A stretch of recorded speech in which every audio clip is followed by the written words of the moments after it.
Hey guys, so I thought I'd do my July favourites for you. I didn't do one in June, so there's a couple of things left over from June as well. I hope this is okay, the lighting's okay and stuff. I'm just trying a different room because my room is a bit of a tip, doesn't have any sheets on the bed and stuff at the moment because they're all being washed and stuff, so I'm trying a different place. So I hope this works out. Yeah, I've just come back from holiday. I've been back a week. I was in sort of the south of France, sort of around Toulouse, that kind of area. And you really sort of, when you go away, you sort of discover probably what are your favourites, and maybe the stuff that you take more than you need to, and you always tend to, well, I always tend to use the same products. So that's kind of what I've got here, really. So I guess I'll start with some skincare and stuff. So I've been completely obsessed for months now, and I keep forgetting to put it in my favourites video, with body brushing. This is a brush from Elemis. It's a natural bristle brush. I've had it for many years. I've completely fallen out with using it, and then I got back into it. I just love the feeling. You can feel like the blood starting to rush around your body, and it gives you a real rush. I do it in the evening before bed.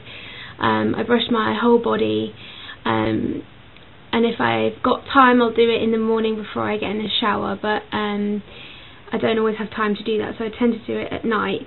It's a great exfoliator as well if you've been using like self tanners and stuff, and it's really good for drainage and your lymphatic system in your body, and it just helps to get rid of toxins in your body, and it helps your blood flow around your body, and you can really feel it. You can take it off the handle so that you can do your arms and stuff, and then you put it back on the handle and you can do your back and things like that. They recommend when you are doing dry body brushing that you try and get a natural bristle brush. It does make your skin a bit red, but apparently it's better for the actual process. And then sort of speaking of self-tanning and things like that, I'm not a big self-tanner. I don't tend to do it. I've never done like a moussey, you know, a Saint-Tropez or anything like that. I'm too scared to do it really. Because I don't know what it would come out like. I know that I'm quite fair, so I don't want to look totally orange, and I don't think it suits me. I prefer just to have a hint of colour that lets some of my natural freckles come out and all that sort of thing. But I still don't want to have like the whitest white legs out on, you know, show. So this is the self tanner that I favour. And it is the L'Oreal Sublime Bronze Streak Free Self Tanning Mist. I started off using the Fair, and that was fine while I was very pale and getting sort of used to it. Since I've got a little bit of a natural tan, the medium is actually fine for me. I like it because you don't have to use your hands, you can just spray it. It is a bit wasteful because it's a spray. You probably get 5 or 6 uses out of this, maybe, doing a whole body. And I tend to do it once one night and then again the next night, and then leave it for a few days. I haven't noticed it go patchy or streaky on me, but I don't do like a major spray tan. I just really lightly do it. So, but I like that.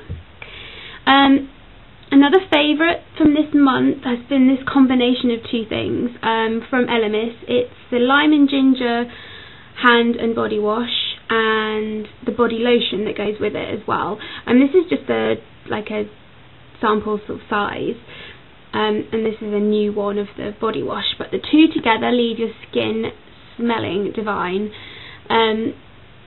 They also I've forgotten it actually to bring it down, but they do a lime and ginger body scrub, and that's really nice as well. It has just a slightly oily finish to it, so it gives your skin a really nice sheen.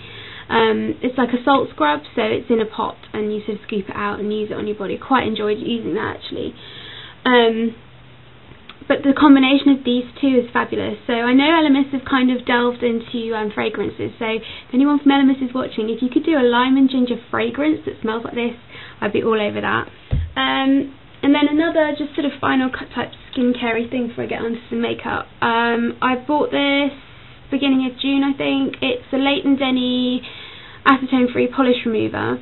I know it's only a nail varnish remover, but the difference is with this, it has essential oils in it. It actually smells quite nice. You can get a hint of sort of lavender in there.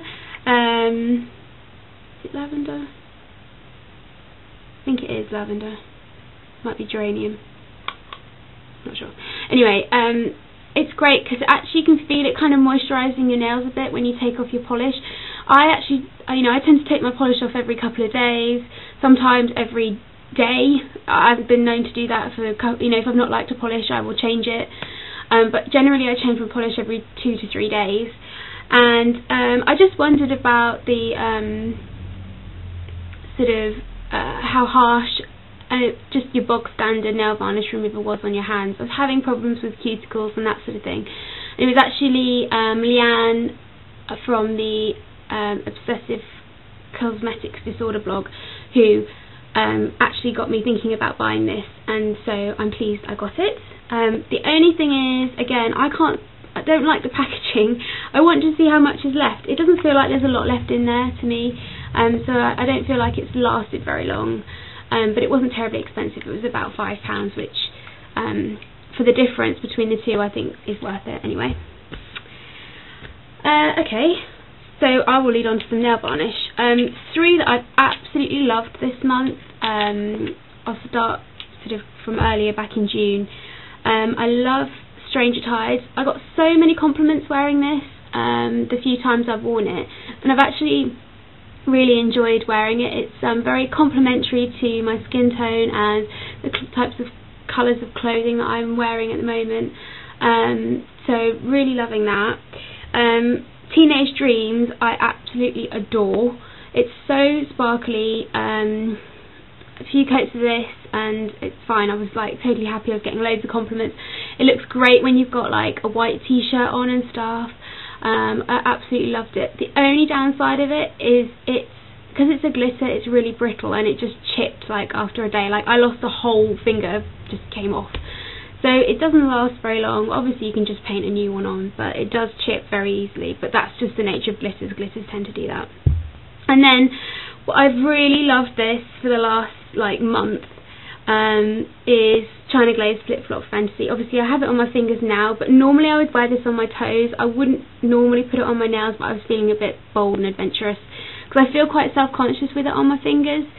That's not to say I'm not loving it. I am really enjoying it, but I couldn't wear this for work. It'd be too bright, so I have to save it for a weekend colour sort of on my fingers. But on my toes, I wore it the whole of my holiday virtually. I changed sort of 2/3 of the way through to different polish on my toes, but I've absolutely loved it. It makes your skin look really tanned, which is obviously great, especially for a pale person like me. It's great to have something that will enhance your natural colour. And while I was away, my cousin really loved the colour, so she painted it on her fingernails, and then I did a leopard print nail, and she loved that. So I did a leopard print with this as the base, gold dots, and obviously the black, and it looked amazing on her fingers. And I'm going to do it, I think I might do it tonight. I'll take a picture and put it on my blog. I loved it. It was so kind of like tacky but kind of cool and pretty at the same time. It felt like a real holiday manicure, so I'm definitely going to do it tonight, I think. Yeah, because I really want to try it. I couldn't wear it for work. I've got tomorrow off. I'd have to take it off, but yeah, I'm excited to try that. And then, so makeup stuff. Since I've been on holiday, I really drilled down onto what were my favourite things. I wore the same makeup practically every day, apart from in the evening maybe when I change it. But I've had this forever, and I've really got into using it. I've used it every day for about the last 6 weeks. It's Benefit's Coralista. It's a really pretty blush. I compare it to the MAC Amazon Princess, which not Amazon Princess, Mighty Aphrodite, which is the corally and the gold peachy coloured one. But because mine's so fragile, I can't take it with me to work. I can't put it in my handbag. So I started using this in its place, and I absolutely love it. I've made a real dent into it since I've had this. I think I bought it when it came out, and I never really got into it. Didn't really get it, but I guess now these peachy colours, corally pinks and things, are much bigger probably than when I first bought it, and I'm really into it. I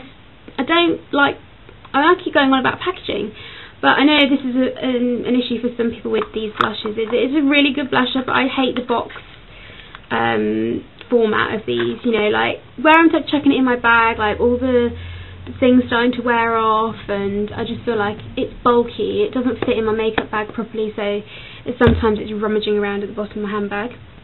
And then another quad that I've absolutely been loving for eyeshadow is this one from MAC. It's called Notoriety, and I think it came out with, like, they did a photo finish, or some sort of collection last year.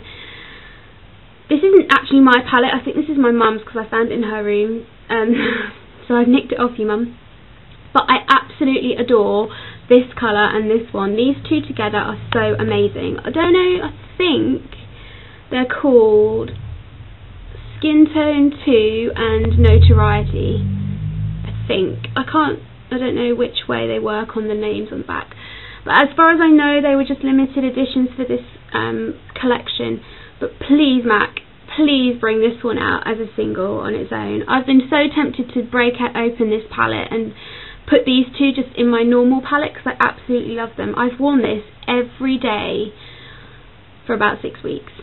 I just can't stop putting those two combos together. I love it. Then finally, we're on to some lipsticks. I've mentioned these before, there's nothing new really, but my favourite everyday lipstick forever has been Dressmaker Dressmaker. I really hope MAC bring this out again because I am going to run out of it if I'm not careful, and I would be devastated when I do. I can't remember if I mentioned this in my last one or not, but I really got into wearing Candy Yum Yum. I hated it at the beginning when I first got it, and in fact I didn't even buy it in the shops. I did a swap with a friend who, she hated it. She wore it once and didn't like it. We did a swap. You put this on with some lip gloss and it looks really great. I really love it. I have a certain dress I wear it with, or a certain outfit, and it looks really, really great for the summer. It'd be great as an evening lipstick. And then this has been my favourite. I've got so many compliments when I've worn this. It's called Gulabi, and it is this really nice kind of raspberry pink, quite bright. It's an amplified colour from it was like from that Mickey Contractor collection, and like sort of that Indian inspired one, and I just love it. I wore it, I've usually reserved this for wearing in the evening, but I wore it during the day on holiday and I loved it, absolutely loved it. So yeah, they are my July favourites. I hope everyone's well. I've ordered this week like some of the new collections, nail varnishes like Essie and China Glaze. Yeah, so I'm just waiting for a particular website to put up their OPI Touring America collection. I'm going to get a few from there. So I guess my next video will be a haul video. Hopefully all that stuff will probably arrive towards the end of next week. And yeah, I hope everyone's well and enjoying their summer holidays, or wherever you are. Yeah, I'll see you guys soon. Bye.